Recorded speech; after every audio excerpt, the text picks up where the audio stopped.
So in the previous video, when we were talking about oxidative phosphorylation and chemiosmosis, I said to you that the oxygen is the final electron acceptor. In fact, that is the only role of oxygen during aerobic respiration.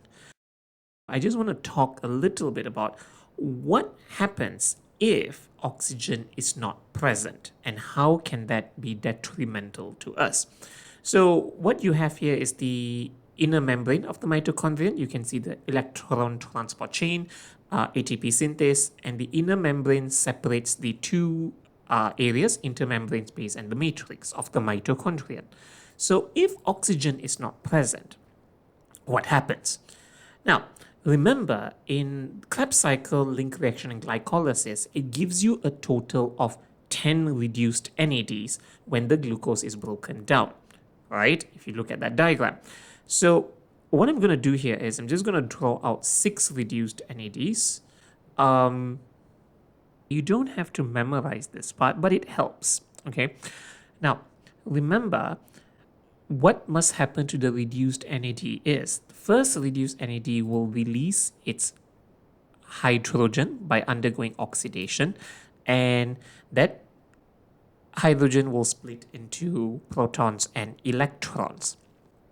And that electron, if you notice, the one that I've highlighted, it is moving along the electron transport chain, the ETC, and it will occupy the final part of the ETC, like that.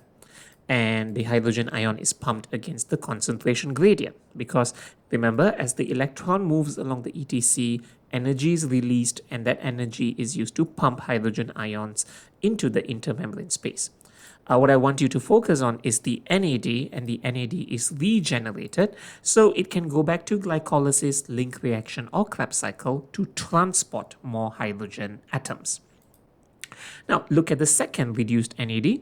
That second reduced NAD also undergoes oxidation, the hydrogen atom splits, the electron moves along the electron transport chain, but notice that second electron cannot go all the way until the end because the earlier electron is occupying that final spot, so the second electron has to occupy one spot before it.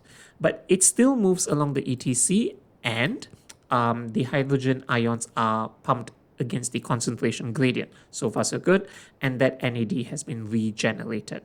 Third reduced NAD, same thing happens, oxidation becomes hydrogen atoms and NAD, electron moves along the ETC but it cannot go all the way, it just goes to the midpoint because there are 2 more electrons at the front occupying the ETC. Still pumps out hydrogen ions into the intermembrane space, NAD goes back to, transport more hydrogen atoms from glycolysis, link reaction, Krebs cycle. Fourth one, same thing happens, all right, and the NAD is regenerated. Fifth one, same thing happens, NAD regenerated. Now, look at the sixth one over here. There is one reduced NAD coming along, but the problem is the ETC is fully occupied with electrons. The electrons are not moving at all. So this is an issue. So the first problem over here is the electron at the back is trying to tell the electrons at the front, please move. Okay, we need to continue flowing along the ETC. But the electrons in the front are like, no, sorry, we are stuck here. All right. So under normal circumstances, oxygen has to be there to accept the first electron so that the second electron can move and move and move, and this can continue to happen. But this is not happening, correct? So the problem here is, if oxygen is not present, the other reduced NAD cannot be oxidized because it needs to undergo oxidation, and the hydrogen, because the one that I'm circling here there, you don't have to know that in detail, but that part of the ETC helps to oxidize the reduced NAD, but it cannot oxidize the reduced NAD because it's occupied with an electron. That's an issue. So because the reduced NAD cannot be oxidized, okay, you will not be able to get hydrogen atoms and NAD, and the problem is the NAD is not regenerated. And what happens if all the NADs and FADs are not regenerated? Well, very simple. In this case over here, you see, it will stop the glycolysis, it will also stop the link reaction, and it will also stop the Krebs cycle. Because remember, for these reactions to happen, they need NADs and FADs. So without NADs and FADs being regenerated, all these reactions stop, and that's a big issue. So if you notice, okay, look at my writing here.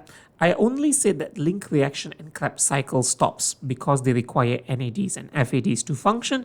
I did not mention anything about glycolysis, even though glycolysis also requires NAD, by the way. I'm going to explain that later, because even when there's no oxygen, glycolysis can continue. I will elaborate on that in the next video when we are covering anaerobic respiration. But the first point here is, if oxygen is not present, NADs, even though in my video I'm just putting NADs, in the exam please mention NADs and FADs are not regenerated, and because they are not regenerated, link reaction and Krebs cycle will stop. The second problem is, because there's no oxygen to accept the electrons in the ETC are no longer flowing. They are not moving along the ETC. So when the electron flow in the ETC stops, no proton, they will not release energy, and no protons are pumped into the intermembrane space. And when no protons are pumped into the intermembrane space, you will not have a proton gradient. And guess what? If you don't have a proton gradient, no chemiosmosis.